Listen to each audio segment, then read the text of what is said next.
भारत है हमारा, हम हैं सहारा।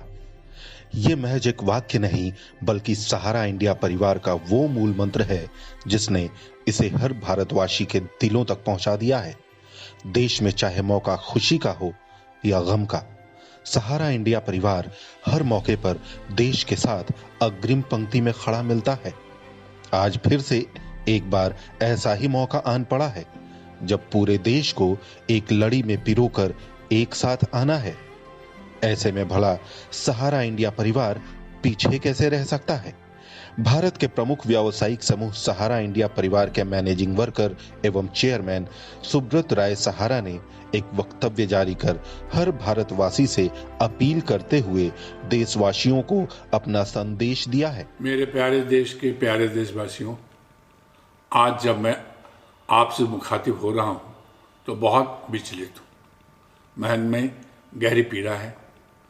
कोरोना की महामारी ने समूची दुनिया में हिला कर रख दिया है। हमारे प्यारे देश भारत में भी यह तेजी से फैल रहा है। America, England, Italy, France, Spain जैसे देशों में इसका कहर काबू से बाहर हो रहा है। दुनिया में संक्रमित लोगों की संख्या लाखों में हो गई है। इससे मरने वालों की संख्या भी 1 लाख के पार हो गई है। अभी तक इसका कोई भी असरदार उपचार सामने नहीं आया है। हालात को देखते हुए हमारी सरकार ने 3 मई तक लॉकडाउन बढ़ा दिया है। लॉकडाउन का यह दूसरा चरण पूरे देश के लिए, देश में एक एक नागरिक के लिए बहुत ही महत्वपूर्ण है। इस लॉकडाउन में हमें कोरोना को काबू करना ही होगा। 3 सप्ताह के लॉकडाउन ने हमारे सामने अनेक कठिनाइयां पैदा की है। हमारा सामाजिक जीवन रुक गया है, हमारा आना जाना रुक गया है, उद्योग व्यापार बंद हो गए हैं, लोगों के सामने रोजी रोटी का संकट पैदा हुआ है, कमजोर वर्गों पर भारी मार पड़ रही है। लेकिन मनुष्य का जीवन इन सब से बड़ा है। जान है तो जहान है। जब जीवन रहेगा तभी सारे क्रियाकलाप चलेंगे।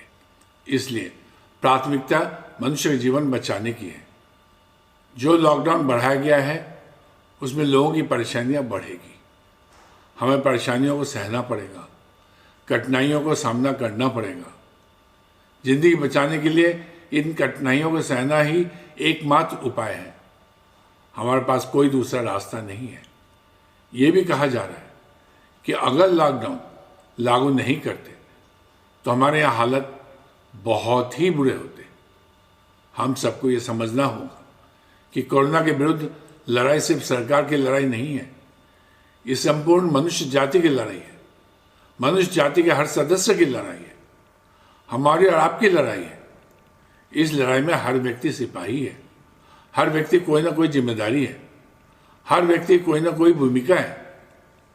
अगर हम सब ये मान लेंगे कि जो कुछ करना है वो सरकार को करना है, अस्पतालों और डॉक्टरों को करना है, पुलिस और प्रशासन को करना है, तो यकीन मानिए कि हम कोरोना के विरुद्ध लड़ाई हार जाएंगे। अगर हमें कोरोना को हराना है तो हमें भी स्वयं को एक सिपाही मानना होगा।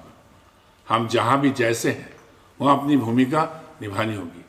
अगर हमें थोड़ी कठिनाई हो रही है तो ये कठिनाई हमें सहनी होगी।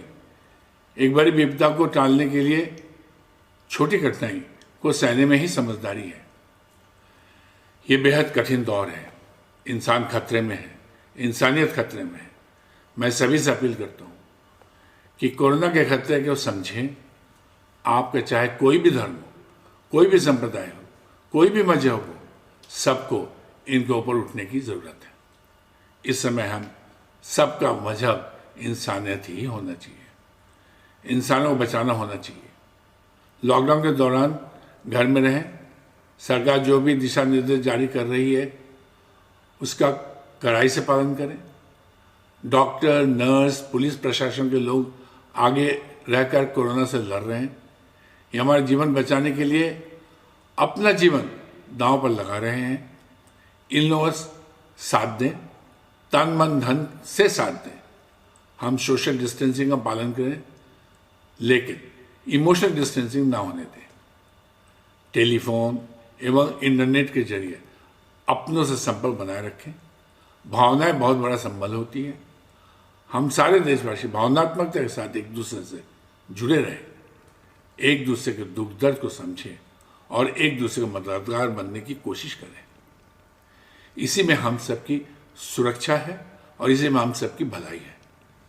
जब हम कोरोना को हरा देंगे तो जिंदगी नई शुरुआत करेंगे, सब मिलजुल कर एक दूसरे का साथ देंगे और पहले से भी मजबूत भारत का निर्माण करेंगे।